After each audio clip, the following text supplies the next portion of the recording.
Chapter 20 लिंग और विकास, gender and development. ये हमारा 20 चैप्टर है। 19 चैप्टर तक मैंने पहले ही करा दिए हैं। अगर आपने वे नहीं देखे तो लिंक डिस्क्रिप्शन बॉक्स में पड़ा है प्लेलिस्ट का, वहाँ से जाकर पहले आप उन्हें देख लीजिए। तो हम देखेंगे आज 20 चैप्टर लिंग और विकास, और ये BA 5th सेमेस्टर और जो हमारी इसकी बुक फर्स्ट है, जिसका हमारा नाम है आर्थिक समृद्धि और विकास। इसका हमारा चैप्टर 20 है।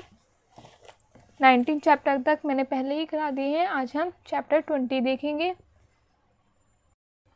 लिंग और विकास का अर्थ सबसे पहले हम समझ लेते हैं।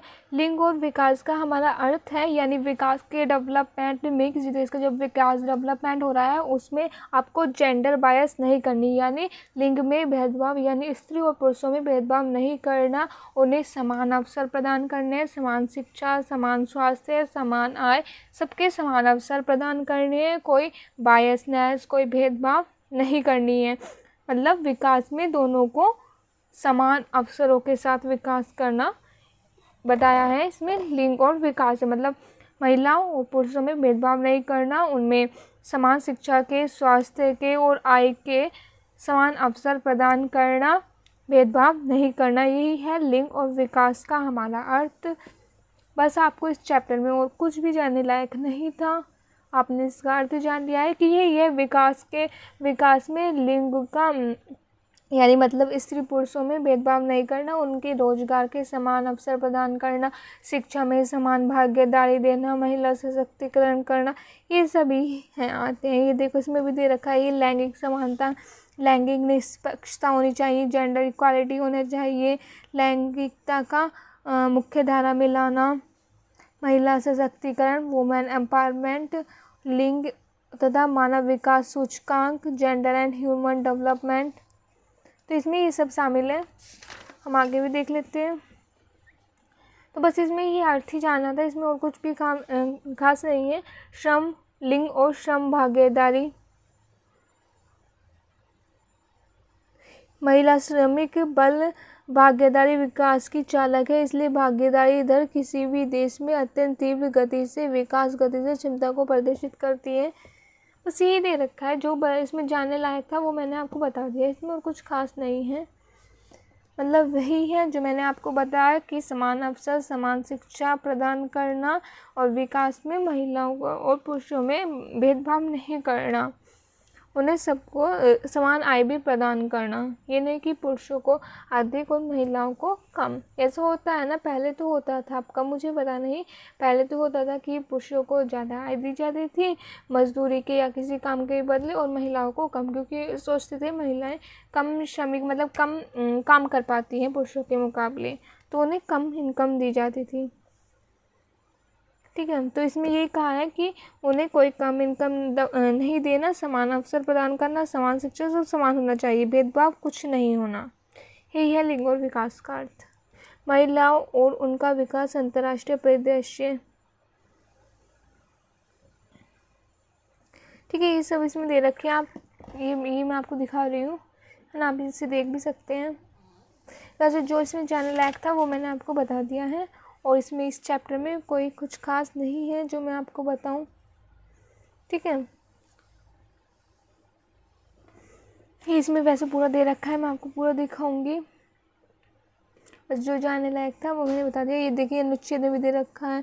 अनुच्छेद 15 लिंग के आधार पर किसी नागरिक के विरुद्ध विभेद को प्रतिबंधित करना। मतलब कोई भी अनुच्छेद 15 में लिखा है, कोई भी अगर तुम जेंडर बायस कर रहे हो, जेंडर बायस प्रतिबंधित है, उसे नहीं करना चाहिए। इसमें अनुच्छेद 15 में महिलाओं व बच्चों के पक्ष में सकारात्मक विभेद करने की राज्य को शक्ति देता है। अनुच्छेद 15 में दे रखा है धर्म, नस्ल, जाति, लिंग अथवा जन्म स्थान के आधार पर विभेद का उन्मूलन होना चाहिए। कोई जाति, धर्म, लिंग, नस्ल और जन्म स्थान के आधार पर कोई भेदभाव न करे। ये अनुच्छेद 15 में दिया गया है। अनुच्छेद 14 में दिया गया है कानून में समानता। अनुच्छेद 14 में यह गारंटी दी गई है कि राज्य कानून के सामने समानता को स्वीकार नहीं करेगा और कानूनों को समान सुरक्षा देगा। राज्य कानून के अंतर्गत किसी भी व्यक्ति समानता के अधिकार से वंचित नहीं करेगा तथा भारत के क्षेत्र के अंदर कानून का लगातार बचाव करेगा, ठीक है, ये दे रखा है। फिर ये अनुच्छेद 16 दे रखा है, अनुच्छेद की करने की आपको कोई ज़रूरत नहीं है। फिर ये राजनीतिक अधिकार, आर्थिक अधिकार दे रखे हैं, इकोनॉमिक राइट्स, पॉलिटिकल राइट्स। फिर ये सामाजिक न्याय, महिलाओं को सामाजिक न्याय देने के लिए सबसे अधिक महत्वपूर्ण कदम हमारे देश में कुछ व्यक्तिगत कानूनों का कोडीकरण करना रहा है। ये ध्यान देना है, कुछ नहीं है। वर्तमान परिदृश्य दे रखे हैं, ये लैंगिक सशक्तिकरण की चुनौतियाँ, खाप पंचायत, ये ध्यान नहीं देना, कुछ है नहीं इसमें। ये देख लेना एक बार, आर्थिक विकास में महिलाओं की भूमिका। महिलाओं का देश की अर्थव्यवस्था में प्राचीन समय से ही किसी न किसी रूप में योगदान रहा है।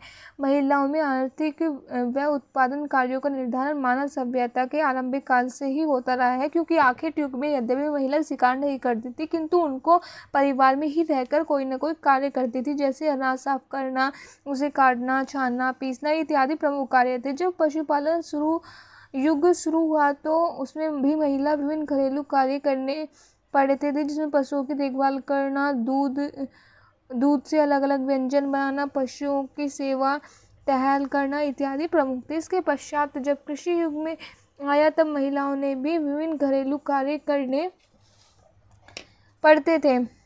उसमें घर में कपड़ा बुनना, मिट्टी के बर्तन बनाना, टोकरियाँ बनाना, कूटना, पीसना इत्यादि इनके प्रमुख कार्य थे। औद्योगिक क्रांति के पूर्व तक महिला घर पर रहकर भी अलग अलग प्रकार के पुरुषों की मदद करती थी। औद्योगिक क्रांति के प्रभाव, देश में औद्योगिक क्रांति हुई तो उसमें महिलाओं की आर्थिक स्थिति को भी प्रभावित किया। इसका प्रभाव यह हुआ कि महिलाओं ने पारिवारिक सीमाओं को पूर्णतः त्याग कर घर से बाहर निकलकर वे कार्य करने लगी, क्योंकि औद्योगिक जगत में महिलाओं को अब श्रम करने के अत्यधिक अवसर मिल गए थे। इसका प्रमुख कारण यह भी रहा है कि महिला श्रम सस्ती दर पर प्राप्त कर लेते थे। इसमें दिखाया था क्योंकि वे पहले महिलाओं को सस्ती दर पर काम करने देते, उन्हें कम आय देते थे पुरुषों के मुकाबले। जिसमें समय 19वीं सेंचुरी की समाप्ति में उस समय समस्त महिलाओं का वर्ग श्रमजीवी वर्ग के रूप में अपना स्थान प्राप्त कर चुका था। ऐसे भी देख रखा है, अमेरिका में 33%, जर्मनी में 38%, पोलैंड में 44.8%, रूस में 45% और भारत में 27%, जो कई व्यवसायों में आज भी व्यापक रूप से कार्य कर रही हैं। सबसे ज़्यादा तो हमारा रूस में है महिलाओं की औद्योगिक श्रम में भागीदारी, ठीक है। फिर आ जाएगा भारतीय महिलाओं में व्यावसायिक स्थिति क्या है। निम्न वर्गीय महिलाओं के प्रमुख कार्य। जब औद्योगिक क्रांति समाप्त हुई तो उस समय महंगाई अपनी चरम सीमा थी। इस महंगाई के कारण समाज में निम्न वर्गीय महिलाओं को परिवार से निकलकर कई व्यवसाय करने पड़ते थे, जैसे खेतों को जोतना, पत्थरों की खाने की, चाय को बनाना, चाय की पत्तियां निकालना इत्यादि थे। मध्यम वर्गीय महिलाओं के प्रमुख कार्य क्या थे। भारतीय व्यवसायों के मध्यम वर्गीय महिलाओं का प्रवेश बहुत अधिक समय बाद हुआ। इस बारे में श्री पी जैन गुप्ता ने अपनी पुस्तक में लिखा, महिला शिक्षा को गति प्रदान करने के लिए और महिलाओं को आर्थिक रूप से अपने पैरों पर खड़ा करने के लिए सर्वप्रथम शिक्षक के धंधे के द्वारा खोला। शिक्षक के धंधे का द्वार खोला। महिलाओं का दूसरा प्रमुख कार्य परिचारिका का कार्य था। जैसे जैसे शिक्षा का प्रसार होता रहा, गया, वैसे वैसे सरकार में प्रशिक्षु युक्त व्यवसाय में महिलाओं की सहभागिता में बढ़ोतरी होने लगी। फिर इसमें ये दे रखा है शैक्षिक कार्य, स्वास्थ्य संबंधी कार्य, कारखाने संबंधी कार्य। प्राय वर्तमान में कई महिलाओं के कारखानों में भी अलग अलग कार्य के लिए महिलाओं को चुना जाता था, जिनमें कपड़े, तंबाकू, आटा मिल, तेल व काजू के कारखाने प्रमुख थे। और स्वास्थ्य संबंधी कार्यों में इसमें दाई, परिचारिका, स्वास्थ्य निरीक्षिका, सामान्य डॉक्टर अथवा चिकित्सा के पद अधिकारी पर महिला कार्य करती थी। फिर शैक्षिक कार्य, इसमें महिला शिक्षिका, प्रोफेसर, इंस्पेक्टर अथवा प्रमुख आचार्य के पद पर कार्य करती थी। तो ये आपने देखा महिलाओं की भागीदारी विकास में, किसी देश के मतलब देश के विकास में शुरुआत से ही रही है, चाहे वो आखेट युग हो, फिर पशुपालन युग हो या आधुनिक काल हो, उसमें महिलाओं की भागीदारी शुरू से ही रही है विकास में। ठीक है, किसी भी देश के विकास में ठीक है, ये आपने देखा। फिर इसमें दे रखा है खान संबंधी कार्य कैसे करती थी। कोयला, इस्पात, अभ्रक, मैंगनीज, पत्थर इत्यादि खानों से महिलाओं की संख्या साफ दिखती। बागीचे संबंधी कार्य, कला संबंधी कार्य, विधि क्षेत्र में जैसे आजकल वकील, बैरिस्टर, न्यायाधीश के पदों पर महिला कार्य कर रही है। ग्रामीण क्षेत्र संबंधी कार्य है ना। आधुनिक समय में सरकार द्वारा संचालित समुदाय योजना में के तहत ग्रामीण सेविकाओं के पद पर महिलाओं का चयन किया जाता है। सार्वजनिक निर्माण विभाग के कार्य, जिसमें नए मार्गों का निर्माण, भवन निर्माण कार्य व नदी योजना में बांध निर्माण इत्यादि हैं। फिर लघु व्यवसाय जैसे सिलाई, कढ़ाई, बुनाई के कार्य। फिर वर्तमान में कुछ महिला रेलवे, गोदी एवं अन्य विभागों में भी परिचारिकों के रूप में कार्य करती हैं। फिर अन्य कार्य इसमें दे रखे हैं। व्यवसायिका जैसे महिलाओं दुकानों, दफ्तरों व वितरण केंद्रों पर भी कार्य करती है। तो हम लास्ट में ये कह सकते हैं, उपयुक्त विवेचना से ज्ञात होता है कि वर्तमान समय में भारत में अर्थव्यवस्था में महिलाओं का सहयोग पुरुषों से कम नहीं है। जिस महिलाओं को कुछ समय पूर्व एक अबला, निम्न स्तर की स्त्री कहा जाता था, आज वही महिला पुरुष संबंधित सभी क्षेत्रों में उनके आगे निकल गई हैं। ठीक है, ये आपने देखा है कि महिलाओं की भागीदारी, चाहे वो आखेट युग में हो, पशुपालन युग में हो, चाहे इस आधुनिक युग में, कोई कम नहीं रही है। आखेट युग में जब महिलाएं क्या करती थी, वे शिकार नहीं करती थी, तो घर पर ही काम करती थी। पर लेकिन अब आधुनिक युग में वे बाहर भी काम करती हैं। तो ये आपने पूरा देख लिया आर्थिक विकास में महिलाओं की भूमिका। तो इसमें आपको लिंग और विकास का अर्थ मैंने बता दिया है, फिर उसकी भूमिका, ये दो देख लेना बस, टॉपिक यही है। फिर इसमें ये अभ्यास प्रश्न दे रखे हैं, आप देख सकते हैं ना। फिर इसमें वस्तुनिष्ठ प्रश्न दे रखे हैं ये।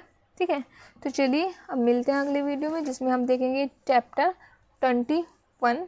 तब तक के लिए बाय बाय।